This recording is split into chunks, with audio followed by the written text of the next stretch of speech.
Hello and welcome to the Talent Tide podcast, the show that ensures you have the information you need to adapt and evolve your workplace culture as you ride the wave of change in talent management. I'm your host, Chris Nichols, and today we're going to talk how communities can work together with industry to build their workforce with Beth Duffield, Senior Vice President of Workforce Development at Rutherford County's Chamber of Commerce and Rutherford Works.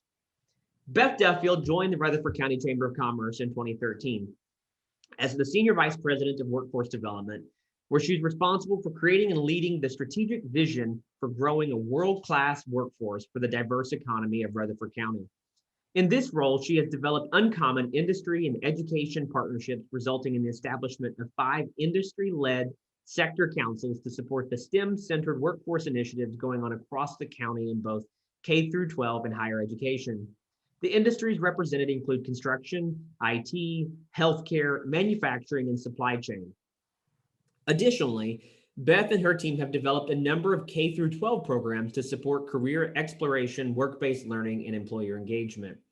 She calls herself a professional dot connector and wakes up every morning hyper-focused on helping employers solve talent recruitment challenges and helping students of all ages make smart choices to help them find the job they will love and help them prosper economically. Beth and her husband Dan live in Murfreesboro, Tennessee, and are the proud parents of 2 Ole Miss Rebels. Welcome, Beth. Thank you for being on the show. Thanks for having me, Chris. No problem. I'm actually really excited about this because you and I met, I don't know, 4 or 5 years ago, and yes. it was shortly after these industry councils got started, and you allowed me to be a part of that.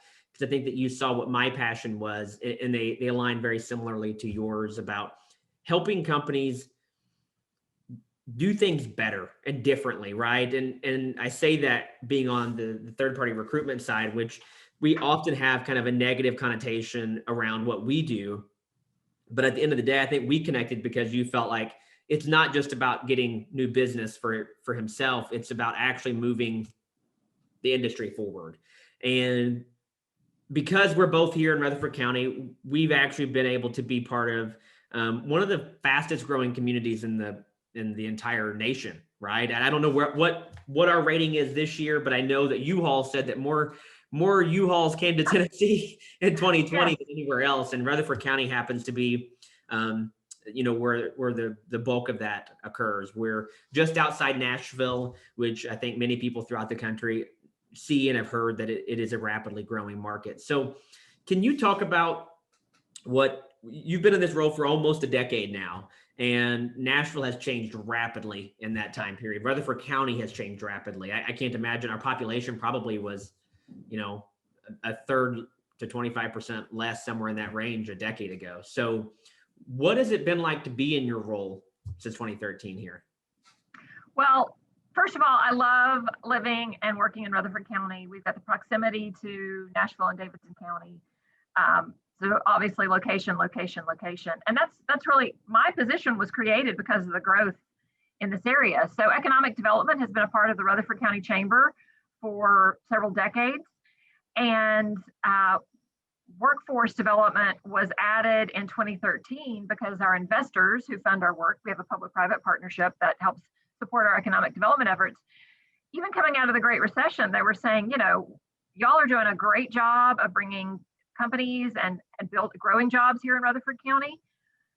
We just really need help in filling those jobs. And so my position was created and I was brought on board to create a strategic plan and make our community a best practice where others want to come and learn about what we're doing to grow that talent.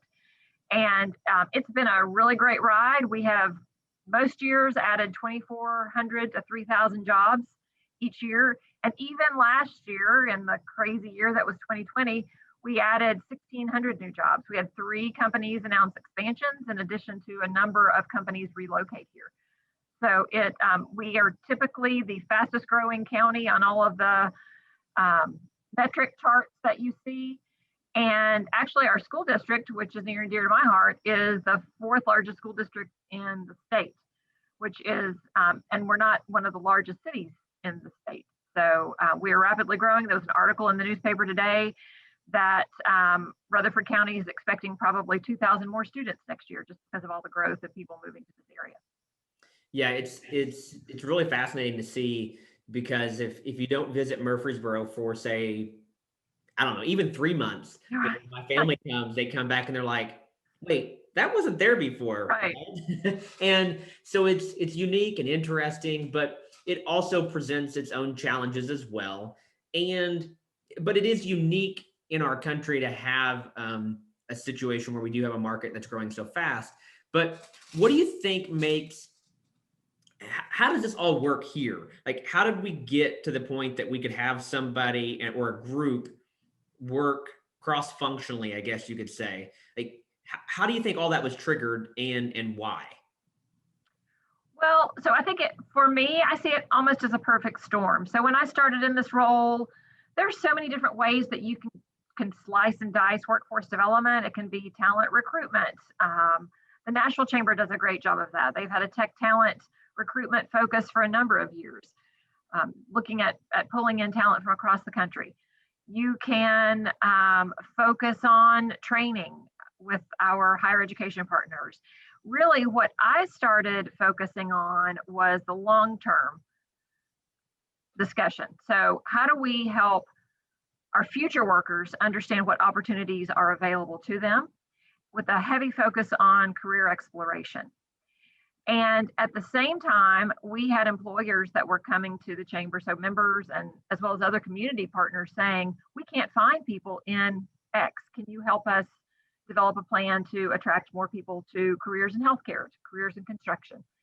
So we were actually a part of a study that was conducted by the Department of Education.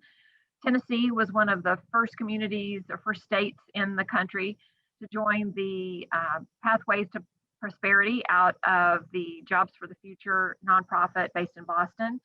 It's a partnership with Harvard University's College of Education.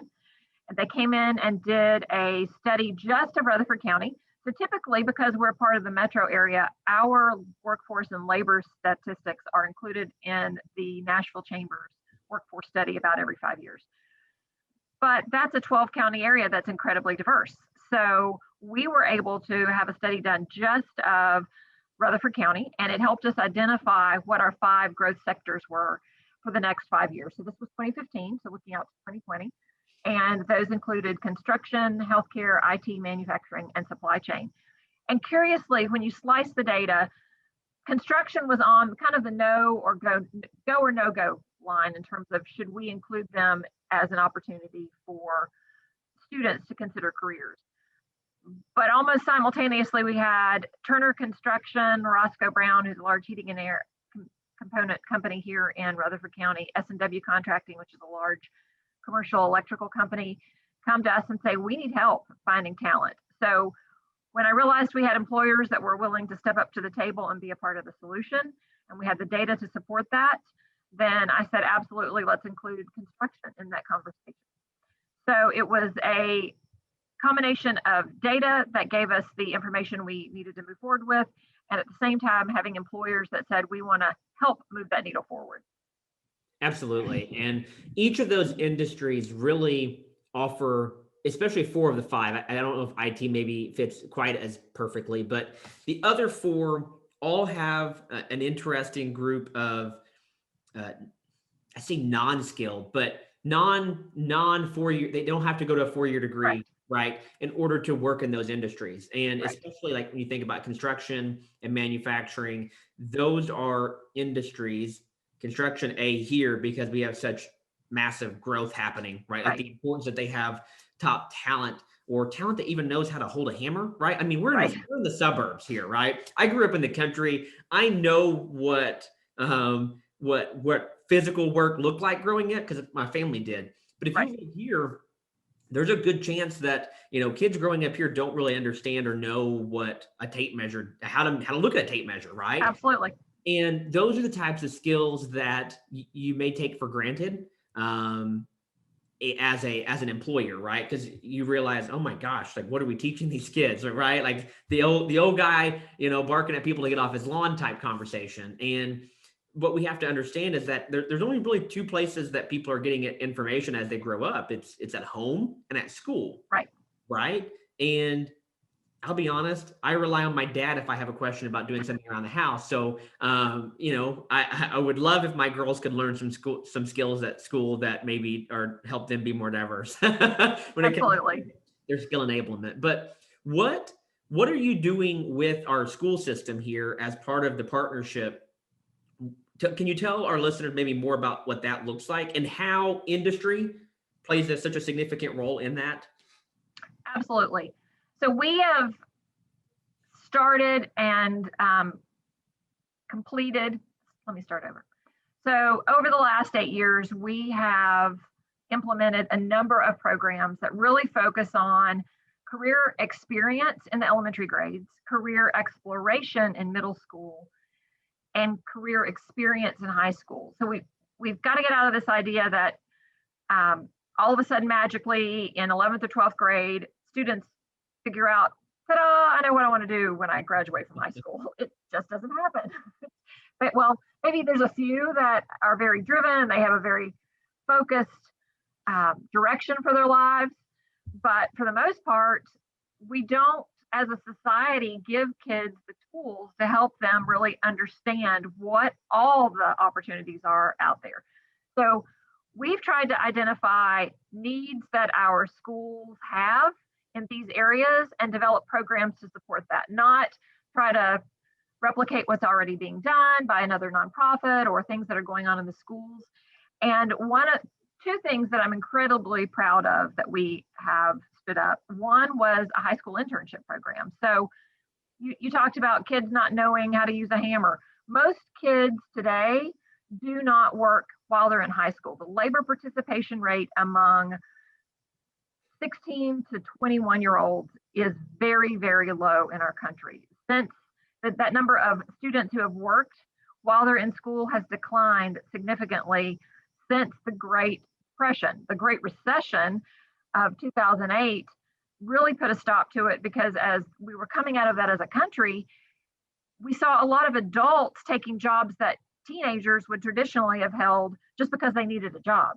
And so that forced teenagers out of the market, and that's just kind of been perpetuated. And I know my children who are now in college, they were very active in sports and theater and had all kinds of extracurricular activities going on, so they didn't have time to work. Although we did find ways to help them obtain employment during summer breaks at least, because I know how valuable that is. If we don't teach kids how to work before they graduate from high school or graduate from college, they're not just magically going to know how to do it. You said, most students learn, or most of our kids learn from home or in school. And yes, there are some, really good work ethics that can be taught in school in terms of attendance and tardies and those kinds of things. But just the basics of showing up, how to communicate, all the soft skills that our employers talk about, those are not learned by osmosis. So the internship program was a month-long program in June where we connected up to 50 students with employers around our county, including our municipalities, our major manufacturers. We had students working at Stonecrest Medical Center in Smyrna and Murfreesboro Medical Clinic here in Murfreesboro, typically environments that are not always open to high school students. But we had visionary leaders, business partners who said, we can make this work because we understand it's so important. If we want to recruit talent into our industry in the future, we've got to be a part of that solution. And then piggyback that with a teacher externship, which Endevis has been a great partner with us. 2 years, last year it's kind of got shut down because of COVID, but we're very excited because we think we're going to be able to stand that up again this summer. But the idea of taking middle school cohorts of educators, so a counselor, a subject teacher such as English or math, possibly a STEM teacher, and hopefully an administrator, put those folks in a team.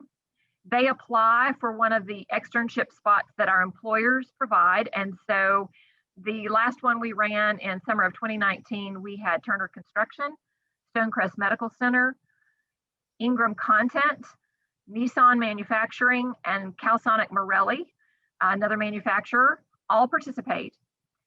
The chamber, through our resources, were able to pay the stipend for the teachers. Endevis served as our third party or our employer of record for that program. And those educators spent 2 weeks working side by side with HR professionals, with maintenance professionals, with nurses, doctors at the hospital. They scrubbed into surgeries and got to watch that. They sat at the boardroom table during an executive board meeting. And it really opened their eyes to the breadth of jobs that exist within an organization. So one of the great stories out of our first year was the group from Oakland Middle that came back and said, we had no idea there were 36 different job categories. We didn't know that at a hospital there were 36 job categories that we can tell our students about. You don't have to be a doctor or a nurse to be in the healthcare industry. So, but you also have to have industry partners who are willing to break a few rules, to bend a few rules, to step outside the box, to say, this is important and we're going to make it work. So while it didn't cost the employers anything from a financial bottom line, write a check standpoint, they had to commit resources, human resources, to support those educators with mentors and then content providers to really help them understand and get the real flavor of what careers in healthcare, manufacturing, construction, supply chain really look like.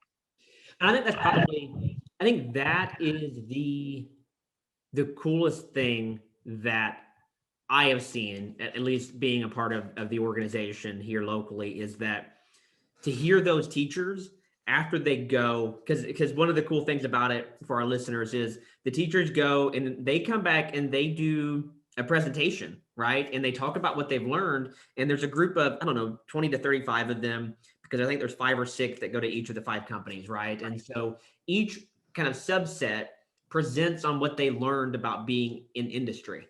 And that's one of my favorite things that I remember listening to as well. I can still remember it like it was yesterday. And because he mentioned, he's like, it's crazy. I didn't know that there were so many jobs in healthcare. But I think also, going to Nissan, a major automobile manufacturer, and seeing how it works, right? Because so many kids grow up, and shoot, my wife doesn't even know what I do most of the time. She'll text me and she'll be like, somebody's asking me what you do. Can you explain it to me again? And I'll be like, okay, hold on. But so kids are even more distanced from that, right? Because they just don't have any clue. They see professions like service industries. So like food, and all they really see at that point is like what it looks like at the end user, right? They don't know about supply chain that goes above that and how food gets to the McDonald's that's located down the street from them. And they don't see that at a hospital, there's people working behind the scenes to make sure that insurance is getting covered and taken care of, right? They don't know how all of that works. They're basically invisible to kids.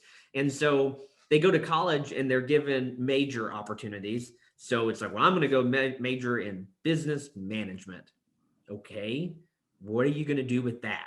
Right. And I was a management major, but it was more so because I didn't know what else I was going to do. I just wanted to make sure that I wanted to work in business, right? Right. And it's so important that kids get the opportunity to see like all the inner workings of a business.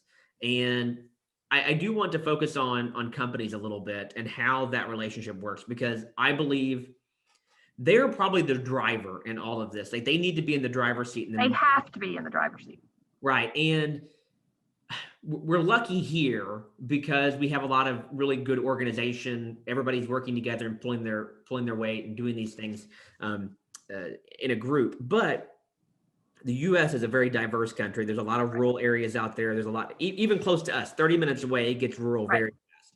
And how can companies, publicly traded or not, right? Because you talk about like the Nissans of the world, but there's companies that we work with here in Rutherford County that don't have maybe as many hoops to jump through, less red tape, et cetera.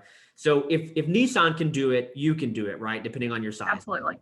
And so what would be the first step if I'm the HR manager, or I'm the plant manager in a manufacturing facility, or I'm the hospital CEO of my local hospital? Like, how do they all work together to build something and take it to the community level? Like, what are your thoughts around that? I think it just takes one person. It takes someone that's passionate about what we've been talking about. And I'll use an example Greg Mertz, he was the plant manager at Chemours out in Humphreys County. So when you think rural, it doesn't get any more rural in Tennessee than Humphreys County, right on the Tennessee River. And so they had a challenge with finding chemical operators. And Nashville State actually has a campus, small campus in that community.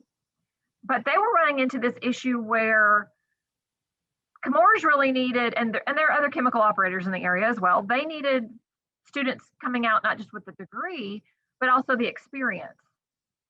And Greg is passionate about education. And so he said, we've got to figure out how to crack this nut. So he took it upon himself to go meet with the leaders at the campus director at Nashville State and say, what can we do to make this work?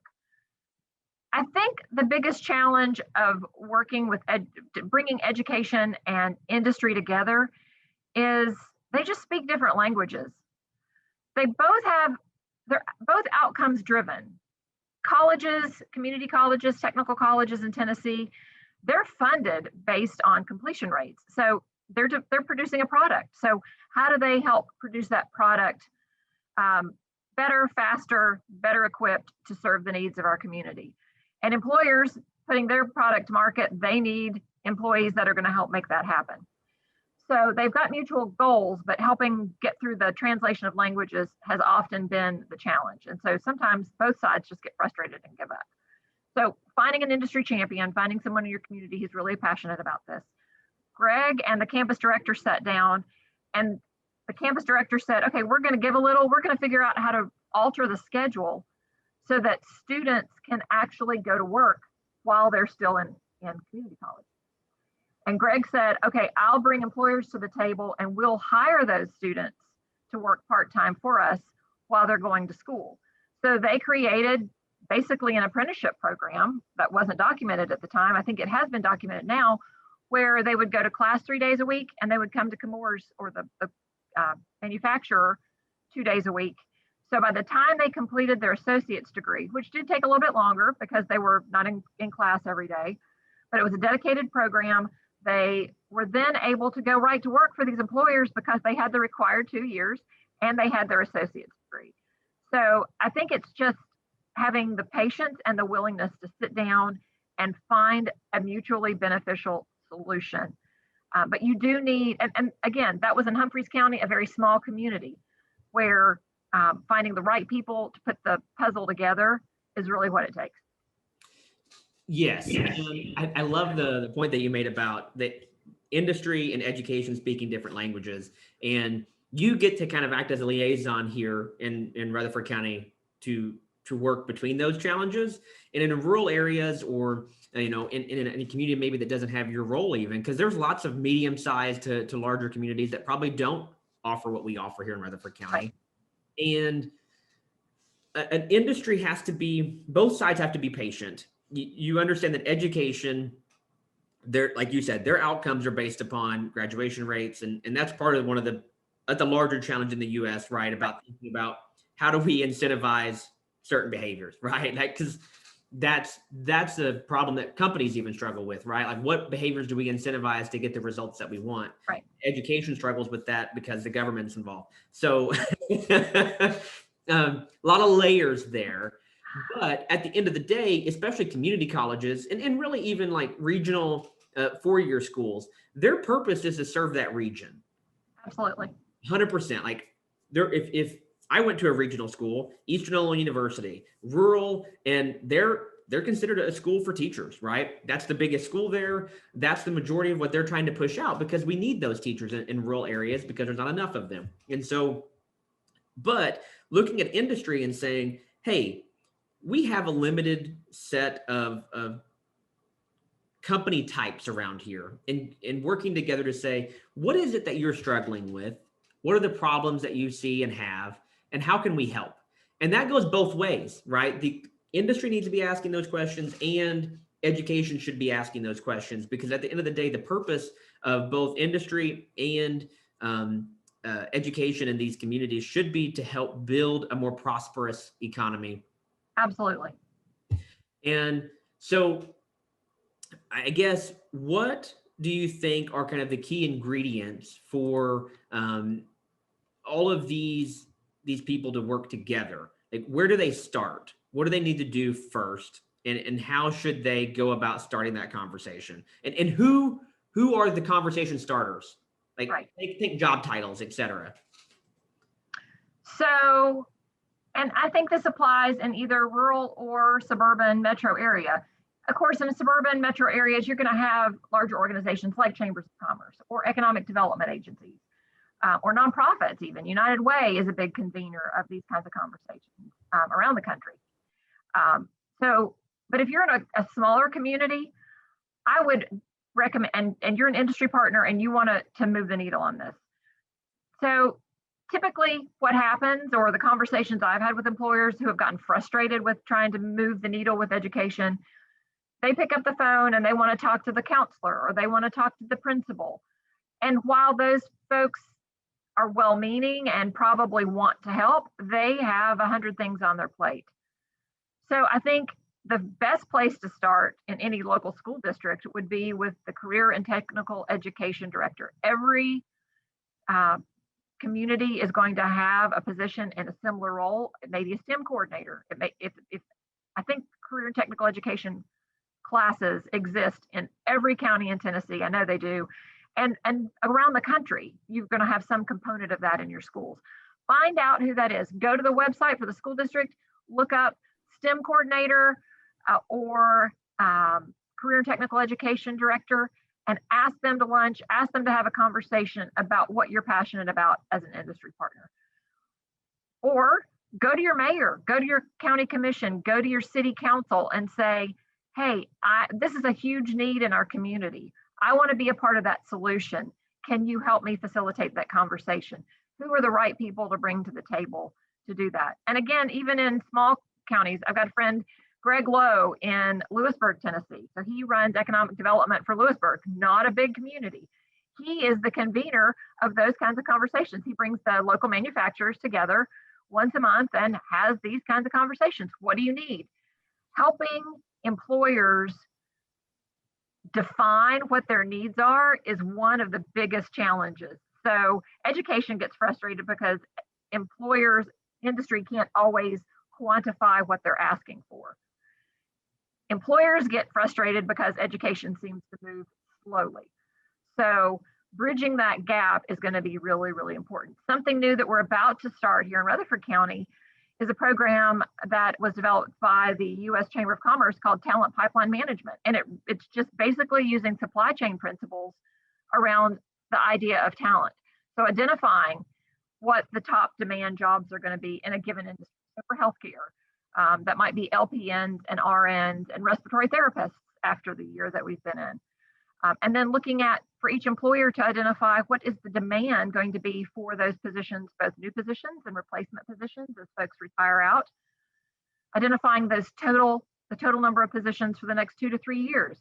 And then working together to identify a common set of job criteria that you can then sit down at the table with your education providers, your community colleges, your local four-year institution, a TCAT or a technical college, and say, these are the positions we need. These are the job characteristics. Do you have something that will help us increase the number of completers that finish at your institution that we can then use as a feeder in that talent pipeline chain to fill those positions? And then it's a continuous improvement model that goes along with that. As we get close to wrapping up here today, Beth, I think what you just mentioned, what I was thinking about the whole time you were answering that question, you mentioned building bridges. And to me, that's the theme for workforce development in any community, urban, suburban, rural. Right. And that you have to have people that it's not going to be easy, right? It's going to be a process. It's going to take a couple of years to get from the first conversation to actually seeing some sustainable outcomes, because education can't just change.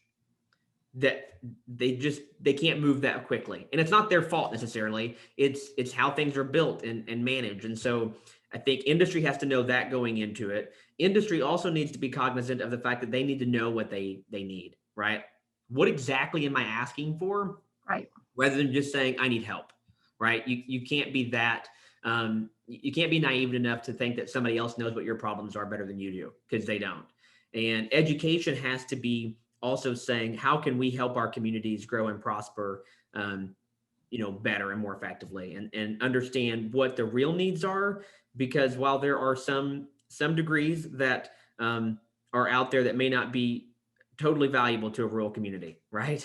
But there is, we have such an emphasis, I think, in our community on, or in our, at least my generation, I'm a millennial. It felt like if we didn't grow up and go to a 4-year college, Right. we were a failure, right? Like that was the goal. And I do think the positive that we're seeing right now with generations like Z or whatever we're calling them underneath millennials, and I'm glad that there's somebody else to pick on now. Right. Well, I'm an Xer and I was the original slacker group, so I totally get it. It's good that I think they see there's not such a demand that you have to go to college, right? I think we're seeing that shift. Skilled trades offer great opportunities. Even we talked about IT earlier. There's a lot of IT work that can be done with a 2-year degree, right? Absolutely. And we're teaching coding. Like my daughter here in Rutherford County wants to do a coding camp at one of the elementary schools this summer. That's great. Yeah, I'm so excited about that because and thankfully, because I'm connected to these organizations, I see what these opportunities mean. So I think I'm probably more educated. So that's the other element of all of this is people have to get educated. Parents need to be educated. Business leaders need to be educated. They need to know what's going on in their communities. They need to know what's going on in their schools. They need to get their chambers involved. And I think one of the topics that we didn't get to today was the idea of a rising tide lifts all ships. And so we have benefited very much in Nashville, greater Nashville, of being in a fast growing community. But I think that there's a lot of opportunity for if you can get education, government, and industry working together, you can grow your community. Like, people are going to want to live there, right? Because you get that feeling when you go to a community like that. Any last thoughts on the three of those groups working together? I think you just have to find the parties of the willing. And they may not be your traditional outlets, but if you're an industry partner, if you're a school leader, if you're a mayor, whatever, find those people who are willing to have these conversations. And it's hard work. I mean, I've been at it for 8 years. And, I'm the person that gets up in our county every day and thinks, okay, I'm dedicated to how we create stronger partnerships. How do we help employers get out of their way? How do we help schools get out of their way to have these better opportunities for our students? At the end of the day, and it seems trite, it's for the children. Well, it is, but it's also selfishly, as a community member, I want a strong, well-educated workforce that is going to support healthcare needs, government needs. We need, we need teachers. Creating a teaching workforce is a crucial component as well. So I want our students to have all the best opportunities, and when all means all. So how do we help your girls learn more about coding? How do we help our minority populations understand things that, how do we help our minority populations understand careers that they might not traditionally think about in terms of opportunities for them? And that's only going to come when you put all of it together. Schools can't do it on their own. There is just a lot going on in that building. And as our world gets more complex, the educational platform becomes even more complex.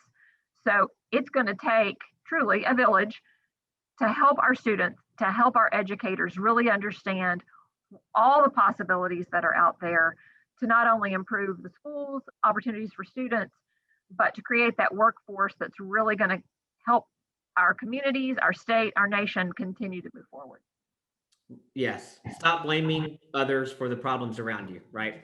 Be a part of the solution. Yes, be part of the solution, because anybody can really be part of the solution with all of this, right?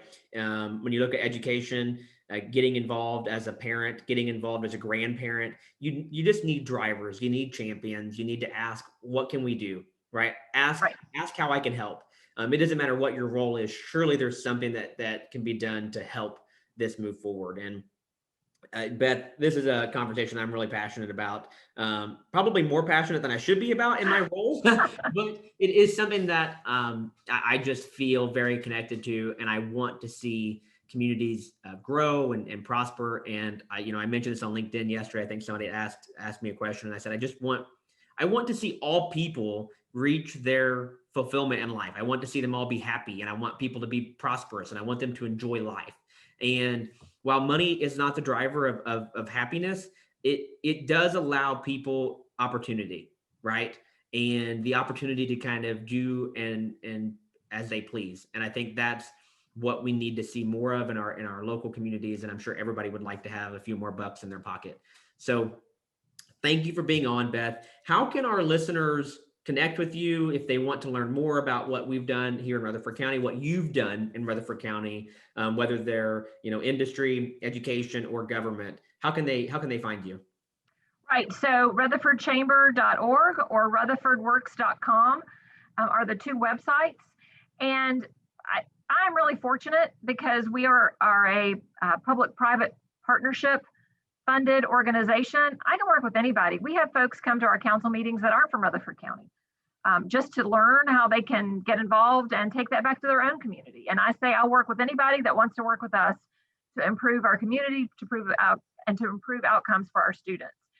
So, and then they can also find me on Twitter, Beth Duffield TN, and on LinkedIn as well. And I'm happy to help in any way I can. I have been fortunate to have friends reach out from Hawaii and Arizona. And right now, as cold as it is in Tennessee, I think I need to be calling in some favors and going to do some cross-train with them. But I'm happy to help anyone that wants to get this started in their own community. Awesome. And I'll make sure to put your information in the show notes. So anybody that's looking for those, just look in our notes and wherever you're listening. And I thank you again, Beth. And that's a wrap on another episode of the Talent Tide podcast. Please be sure to like, subscribe, and rate wherever you listen or watch the podcast, from Apple to Spotify to YouTube. And remember to go win the day, and that success is on the other side of fear. Thank you, and see you soon.